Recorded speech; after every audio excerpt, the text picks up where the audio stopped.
আসসালামু আলাইকুম সবাইকে। আমি শখের গল্প থেকে সাদিয়া বলছি। আশা করি আপনারা সবাই ভালো আছেন। তো আমি আজকে আবারও নতুন একটি রেসিপির ভিডিও নিয়ে হাজির হয়ে গেলাম। আজকে আমি বানাবো 3 রকমের ভাপা পিঠা। এক হচ্ছে গুড় দিয়ে ভাপা পিঠা, 2 হচ্ছে ডিম দিয়ে, আর 3 হচ্ছে কাঁচামরিচ আর পেঁয়াজ দিয়ে। তো এই পিঠাগুলো বানানোর জন্য আমি এখানে প্রথমে নিয়ে নিলাম চাউলের গুঁড়ি। চাউলের গুঁড়িতে আমি অল্প পরিমাণে লবণ মিশিয়ে নিব, তারপর অল্প অল্প পানি দিয়ে এটিকে ভালো করে মেখে নিব।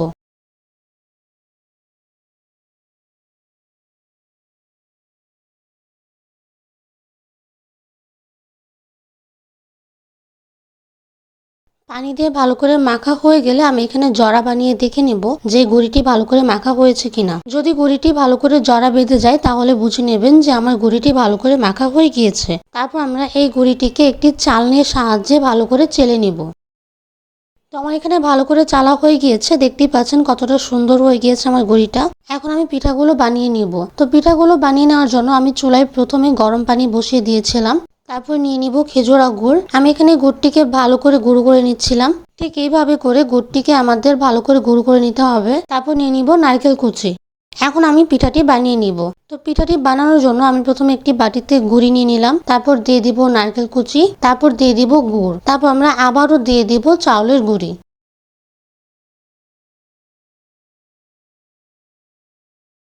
আমাদের কিন্তু এটিকে ভালো করে গুঁড়ি দিয়ে সেট করে নিতে হবে, না হলে কিন্তু পিঠাটি সুন্দর করে হবে না। তো আমার এখানে ভালো করে সেট করা হয়ে গিয়েছে। এখন আমি একটি নেটের সাহায্যে পিঠাটি বানিয়ে নিব। আমাদের খেয়াল রাখতে হবে পিঠাটি দিয়ে দেওয়ার পর কিন্তু বাটিটা আমাদের তুলে নিতে হবে, না হলে কিন্তু পিঠাটি ভালো করে হবে না। আর খেয়াল রাখতে হবে পিঠাটি যেন ভেঙে না যায়। তো বাটিটি তুলে নেওয়ার পর এখন আমরা কাপড়টি দিয়ে ভালো করে ঢেকে দিব, তার উপর দিয়ে দিব ঢাকনা। এখন আমরা এটিকে 5 থেকে 10 মিনিটের জন্য ঢেকে রেখে দিব। 5 থেকে 10 মিনিট পর ঢাকনাটি উঠিয়ে আমরা এটিকে নামিয়ে নিব। তো আমার এখানে নারকেল দিয়ে ভাপা পিঠা তৈরি হয়ে গিয়েছে। আমি এখন ডিম দিয়ে ভাপা পিঠা তৈরি করে নিব। তো ডিম দিয়ে তৈরি করে নেওয়ার জন্য আমি এখানে একটি বাটিতে প্রথমে চাউলের গুঁড়ি নিয়ে নিলাম, তারপর দিয়ে দিব একটি ডিম।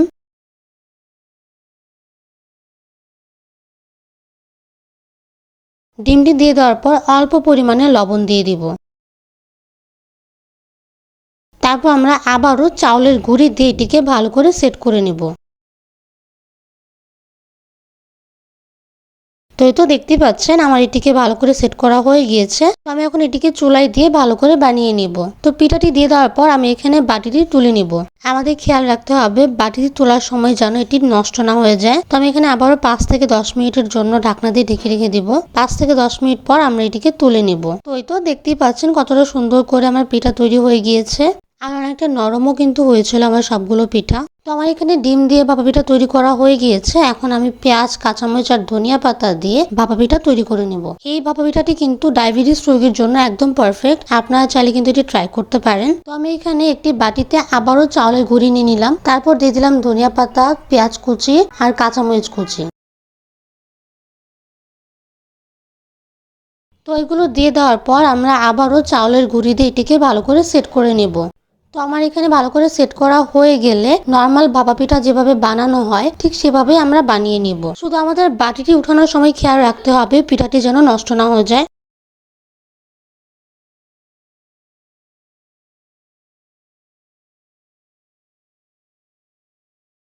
তো আমার ধনিয়া পাতা, কাঁচামরিচ আর পেঁয়াজ দিয়ে পিঠাটি বানানো হয়ে গিয়েছে। আমার পিঠাগুলো কিন্তু খুব সহজে আর খুব তাড়াতাড়ি তৈরি হয়ে গিয়েছে। আপনারাও কিন্তু ট্রাই করতে পারেন কোনো ঝামেলা ছাড়া ভাপা পিঠা, আর খেতেও কিন্তু অসাধারণ হবে। ছোট থেকে বড় সবাই কিন্তু এই পিঠাগুলো খুবই পছন্দ করবে। আর যারা ডায়াবেটিসের রোগী তাদের জন্য কিন্তু এই পিঠাগুলো একদম পারফেক্ট। তো আজকের ভিডিওটি এই পর্যন্তই। আশা করি আপনাদের এই ভিডিওটি ভালো লেগেছে। আর ঠিক এরকম নতুন নতুন ভিডিও পেতে আমার চ্যানেলটি লাইক, শেয়ার, সাবস্ক্রাইব করুন আর আমাদের পাশে থাকুন। আল্লাহ হাফেজ সবাইকে।